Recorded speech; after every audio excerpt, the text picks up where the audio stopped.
So, woke up this morning to news that there had been a coup. Oh, well, at that time we thought it was a coup. It ended up being a coup attempt. So, there had been a coup attempt in neighboring Benin Republic. Wow. But you know what got me the most about this whole thing? The Nigerian military went over there to squash the coup, according to reports. I'm like, wow. Thumbs up to the Nigerian military. As a matter of fact, let's give them a round of applause, shall we? A nice round of applause for our boys in green and blue. Oh yeah.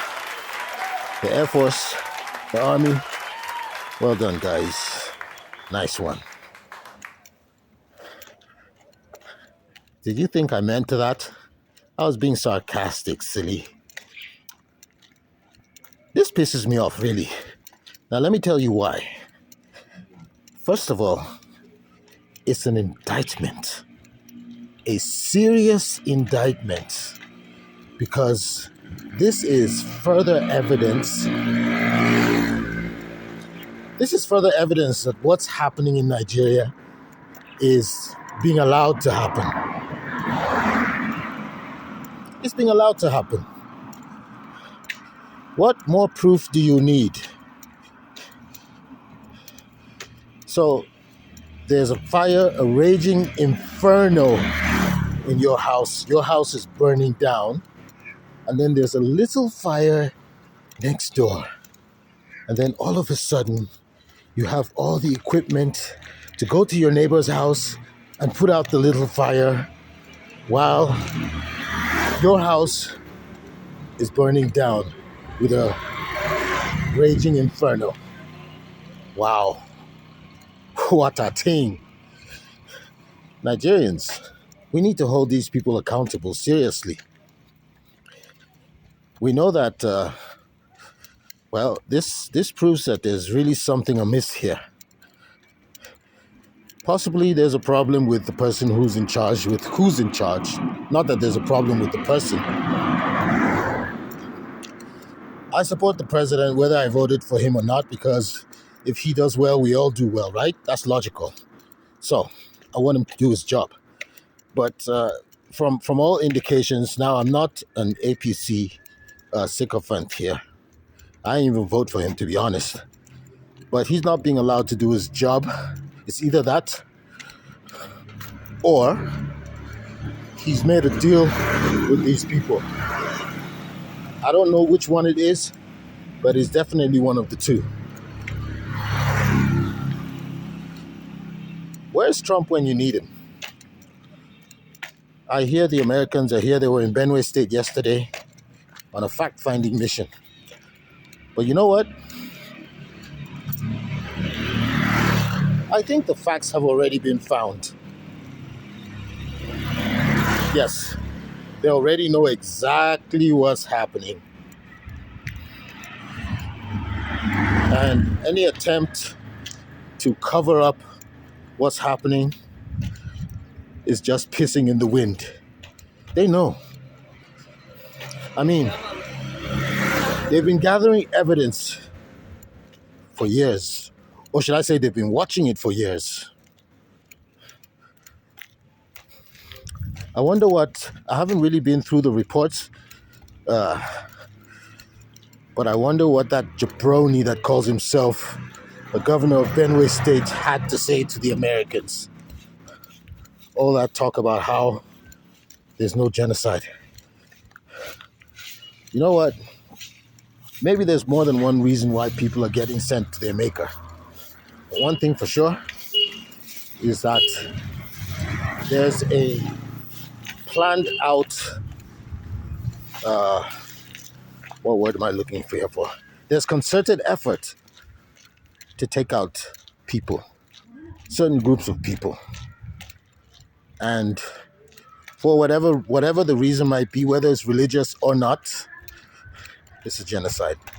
And besides, when people do things for a religious reason, We all know it's not about the religion, but it doesn't change the fact that the religion is the vehicle that pushes their agenda. Okay?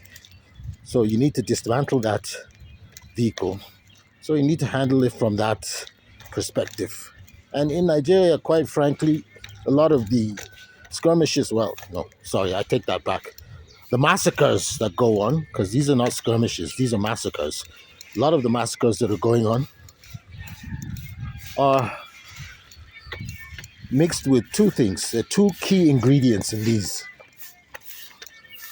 ethnicity and religion. Period. Anyone who says that is either ignorant or a liar. Now, a state governor can't be ignorant of what's happening, so he's just a liar. Shame on that bloody jabroni that calls himself the governor of Benue State. And then there's the hypocrisy. What's the first thing Nigerians said? I mean, and by Nigerians, I mean the Nigerian government. What's the first thing they said when Trump threatened them? Nigeria is a sovereign country. That's the first thing they said. Is Benin not a sovereign country? But you guys still went there and kicked some ass, didn't you? The same ass kicking that you couldn't do here, you went to a neighboring country to do. What hypocrisy. I heard a news commentator this morning say he likes the way Nigeria has shown their power. Why can't they show that same power here? With the bandits and the herdsmen and Boko Haram and all these other groups running around with AK-47s.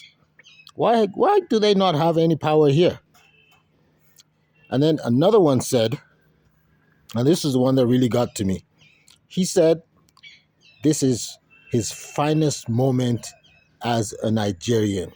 In other words, he's very proud that Nigeria was able to go to a neighboring country and do what they did. You should be upset by that. Now, it was good that Nigeria could help, but why can't they help us? Why can't you help your own people, but you can go to another country and help them out? And another thing is, that whole move was illegal. Now, here's what makes it illegal. In the Nigerian constitution, it is stated very clearly that the president can only send the military to another country after going through the National Assembly. And in this case, everyone knows that that never happened, which makes it an illegal move. He has no right to do that. Constitutionally, that was unlawful. But then again, this is Nigeria. And as we have seen time and time again, some people are above the law. So, no more excuses. Like the excuse that other jabroni. What did that other jabroni say? The former minister of defense said something really asinine, like they're in forests so and bombs can't get through. He thinks he's talking to a bunch of 3-year-olds. Are they in Wakanda? Because as far as I know, that's the only forest that's impenetrable because they have a force field. And Wakanda isn't real, you know. Another thing is the savanna forests are really not that dense, which is the epicenter of this whole thing. That was such a stupid thing to say. But, you know, like many of the people who are in charge in this country, that's just another guy who is stuck on stupid. Now let's go back to Benin Republic. I've been to Cotonou, I think a couple of times.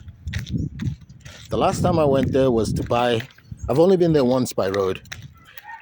I went there with a friend who wanted to buy a car. So, let me tell you what happened. I was upset that day. And here's why. On the way there, on the Nigerian side, the roads were awful. Potholes everywhere. But when we got to the Benin side, the roads were well maintained, well marked, and motorcycles even have their own little road by the side. I was upset by that because we deserve better. That's the first thing. Secondly, as we were going on the Nigerian side, there were policemen probably every 200 meters. There's a police checkpoint. Not even a real checkpoint, just policemen standing on the road, stretching out their grubby paws for whatever they can get from people who are passing by. And when we got to the Benin side, there was nothing like that. That's the second thing that ticked me off. The third thing, when we got to the Benin side, everyone obeyed traffic rules. Now, it's not Dubai, it's not Qatar, so it's not like a wealthy country that we would be so envious of, but it was well organized. Well organized. Everything running. I mean, you could see the effort that had been made and everything was running smoothly. People obey rules. And it starts with traffic rules, which of course nobody obeys in Nigeria.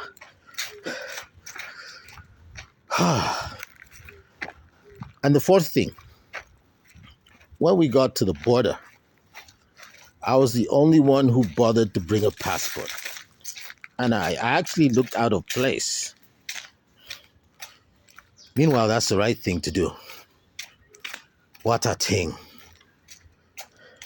So, the Nigerian military can go to a neighboring country and squash a coup attempt, but they can't deal with a ragtag bunch of criminals on bikes who are running around this country and doing whatever they like and sending people to the great beyond. It's time for those missiles to start dropping. It is. They know where they are. They just don't want to do anything about it. And if they won't, then maybe Uncle Sam will. And I, like many others, applaud that.